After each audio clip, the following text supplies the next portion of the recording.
Friends, elevator চ্যানেলে আমি তোমাদেরকে ওয়েলকাম জানাচ্ছি। আজকে আমরা যে বিষয়টা নিয়ে আলোচনা করতে চাই সেটা হচ্ছে মানে যারা 2025 সালে এমবিএ ফার্স্ট সেমেস্টারের স্টুডেন্ট, ম্যাকআউট ইউনিভার্সিটি থেকে যারা এমবিএ পড়ছে, এই এমবিএ ফার্স্ট সেমেস্টারের এখন বর্তমানে যে সিলেবাসটা তৈরি হয়েছে, এই সিলেবাসটার লোড কিন্তু অনেক বেশি। এখানে ইকোনমিক্স, স্ট্যাটিস্টিক্স, এই যে পেপারগুলো আছে, স্টুডেন্টের বেশিরভাগ যেটা হয়, কোনো ধারণা থাকে না, তারা সিলেবাস সম্বন্ধে ওয়াকিবহাল নয়, এবং বিভিন্ন মানে নন ম্যাথস ব্যাকগ্রাউন্ডেরও স্টুডেন্ট যেহেতু এখানে পড়ার সুযোগ পাচ্ছে, তাদের কি কি অসুবিধার সম্মুখীন হতে পারে তারা, এই ব্যাপারগুলো নিয়ে আমরা আলোচনা করব। আমাদের মধ্যে উপস্থিত আছেন মিস্টার সৌভিক দত্ত। আপনাকে ওয়েলকাম জানাচ্ছি। দীর্ঘদিন আপনি এমবিএ পড়াচ্ছেন। এখন বর্তমানে ম্যাকআউট ইউনিভার্সিটির যে সিলেবাস, এই এমবিএ তে যারা আসছে এখন অ্যাডমিশন নিচ্ছে, ইদানিং কালে স্টুডেন্টদের মধ্যে আমরা একটা অনীহা দেখতে পাচ্ছি যে সিলেবাস সম্বন্ধে তাদের কোনো আইডিয়া নেই। তারা ওই কলেজের যে মানে ওই ফেস্টিভ মুডটাতে থাকে। এইবার এই ফার্স্ট সেমেস্টারে ফেস্টিভ মুডে থাকার ফলে তার কি পরিণতি হতে পারে সেইটা একটু আপনি বলুন। কেন ফেল করবে? প্রত্যেক বছরই তো ফেল হচ্ছে, নতুন কথা কি? ফেস্টিভ মুডে দেখুন, কলেজ ইউনিভার্সিটি সব দেখবে না, তুমি ফেস্টিভ মুডে আছো কি মুডে আছো সব দেখার না। পরীক্ষা কখনো পেছোবে না, পরীক্ষা ওই জানুয়ারির ফার্স্ট উইকেই হচ্ছে, হয়তো এবার আগের বারও হয়েছে, এবারে হয়তো জানুয়ারির ফার্স্ট উইকে পরীক্ষা দিয়ে দেবে। কলেজ টাকা নিয়ে নিয়েছে ক্যান্ডিডেটের থেকে, ইউনিভার্সিটিও রেজিস্ট্রেশন ফিজ নিয়ে নেবে, সব বুঝে নেবে। বাট স্টুডেন্ট কি করবে কি না করবে সেটা তার ব্যক্তিগত ব্যাপার, সে পড়াশোনা করবে কি করবে না। আর এখন অবশ্য সব স্টুডেন্ট না, অনেক স্টুডেন্টই দেখতে পাচ্ছি যে এখন পড়াশোনাটা সেকেন্ডারি হয়ে গেছে, প্রাইমারি না, সেকেন্ডারিতে চলে গেছে। এটা লিস্ট বদার। অনেকের অনেক পয়সা আছে, ঠিক আছে, বাবার পয়সা আছে, ভর্তি করেছে, ঠিক আছে, হবে, দেখা যাবে যখন পরীক্ষা আসবে। একটা ডোন্ট কেয়ার অ্যাটিটিউড। আর নইলে এআই আছে, চ্যাট জিপিটি আছে, অনেক কিছু আছে। আজকে যদি সব কিছু এআই চ্যাট জিপিটি দিয়ে হয়ে যেত, তাহলে আর আজকে এত সাপ্লি হতো না। সামনে আগের বছরে তো প্রচুর সাপ্লি হয়েছে, তখনও তো এআই চ্যাট জিপিটি বেরিয়ে গেছিলো, আগের সেমটারই হয়ে গেল। তো প্রথম কথা হচ্ছে, কিছু সাবজেক্ট আছে যেখানে এদের ফার্স্ট সেমিস্টারে এমবিএ, যেগুলো micro economics, macro economics, statistics 1, statistics 2, RM। তো এত বড় একটা সিলেবাস, এই সিলেবাস কখনোই 4-5 মাসে হয় না। এই সিলেবাস যারা একটু বুদ্ধিমান স্টুডেন্ট, যারা একটু ইউনিভার্সিটি সিলেবাস আগে থেকে দেখে, তাদের আগে থেকেই পড়ে রাখা উচিত ছিল, অন্তত মে জুন থেকে। আমাদের যেমন অনেকেই পড়ছে, 4-5 জন 6 জন আছেন পড়ছেন, তারা মে জুন থেকে আগে থেকেই শুরু করে দিয়েছে, কারণ তারা জানে এই সিলেবাস মে জুন থেকে করলে হয়তো আমরা 80% কোপ আপ করতে পারবো, তাতে আমাদের কিছুটা লাভ হবে।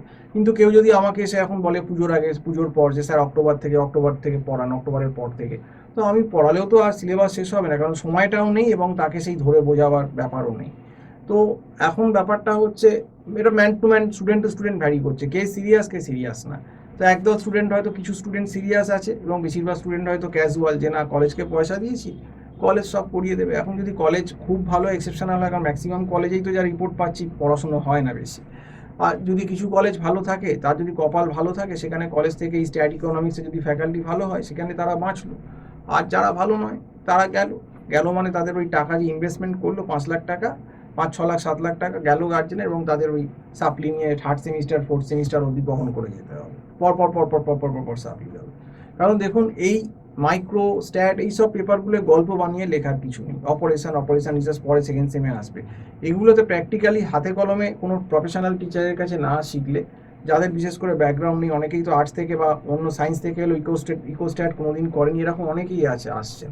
তো সেক্ষেত্রে আমি তাদেরকে একটাই অ্যাডভাইস দেবো, যে নিজেদেরকে অতি চালাক সব জানতা মনে করো না। আগেকার স্টুডেন্টরাও তো আমরা পড়িয়েছি, আজ থেকে 12-15 বছর আগে, তারাও তোমাদের থেকে অনেক কনসেপশন বেস তাদের ভালো ছিল, কিন্তু তারা নিজেদেরকে সব জানতা মনে করতো না। তো একজন ডেফিনেটলি আমার এখানেই নিতে হবে এরকম আমি বলছি না, কিন্তু কোনো একটা প্রফেশনাল লোক, এই স্ট্যাট বল, ইকোনমিক্স বলো, ফার্স্ট সেমিস্টারে, তার কিন্তু গাইড অবশ্যই স্টুডেন্টের নেওয়া উচিত, যদি এই সাপ্লিটা এড়াতে চায়। কারণ সাপ্লি কিন্তু এড়ানো যায়, কিন্তু তোমাকে প্রপার টিচার নিয়ে, গাইড নিয়ে, এই কম সময়ের মধ্যে ব্যাপারটা কি করে ম্যানেজ করবে, সেই ব্যাপারটা কিন্তু সবসময় নিজে করা সম্ভব হয় না, কারণ আরও তো সাবজেক্ট আছে। তো এই জন্যই বলা। আর যদি এখান থেকে গাইড নিতে চাও, সে তো আমার নাম্বার দেখতেই পাচ্ছ, স্ক্রলে আছে, 9831044518। এটা আমার হোয়াটসঅ্যাপও আছে, হোয়াটসঅ্যাপ করতে পারো, কল করতে পারো। পুরোটাই স্টুডেন্টের ইচ্ছে, কাউকে ভয় দেখিয়ে জোর করে ব্যাপার না। আমরা যেটা দীর্ঘদিন ধরে ট্রেন্ড দেখছি, যে ইকোস্ট্যাটে ফেল করছে, সেই পরিষ্কার কথাটা এখানে বলেই দিলাম, এবং ফেলের কারণটাও বললাম, যে স্টুডেন্টের ক্যাজুয়ালনেস। শুধু কলেজে পড়াশুনো হয় দোষ দিয়ে বলবো না, এখানে স্টুডেন্টেরও অনেক গাফিলতি আছে। তারা প্রথম থেকে কেউ সিরিয়াস না, যে বললাম পড়াটাকে এরা সেকেন্ডারি করে দিয়েছে, এখন আর প্রাইমারির জায়গায় রাখে না। আগে ঘোরা মোড়া, শপিং মল, কে বয়ফ্রেন্ড গার্লফ্রেন্ড চলে গেল, এখন ব্যাপারটা অন্যরকম হয়ে গেছে। আগে তো এই মোবাইলের হাতছানি আমাদের সময় ছিল না, আমাদেরকে ঘরে বসেই পড়তে হতো। তো এখন অনেক বাহ্যিক এটা অ্যাট্রাকশনটা অনেক বেশি বেড়ে গেছে, সবাই লোভ সামলাতে পারে না, তাদের কাছে তখন ওইটা প্রাইমারি, পড়াটা সেকেন্ডারি হয়ে যায়। এখন কে কীভাবে কার কেরিয়ার গোছাবে, আর যারা মাস্টার ডিগ্রি লেভেলে পড়াশুনো করতে আসছে তারা যথেষ্ট অ্যাডাল্ট ম্যাচিওর, একটা মাস্টার ডিগ্রি মানে তার অন্তত 22-21 বছরের ওপর বয়স হয়ে গেছে, 22-23, কাজেই আশা করতে পারবো সে নিজের কনজিউমার, সে নিজের ভালোটা নিজে বুঝবে। এখন যদি সে ইরেশনাল হয়, নিজের ভালো না বোঝে, সেটা তো আমাদের কারোরই কিছু করার নেই। তো যাই হোক, সম্পূর্ণ ভিডিওটা দেখার জন্য অসংখ্য ধন্যবাদ। নমস্কার।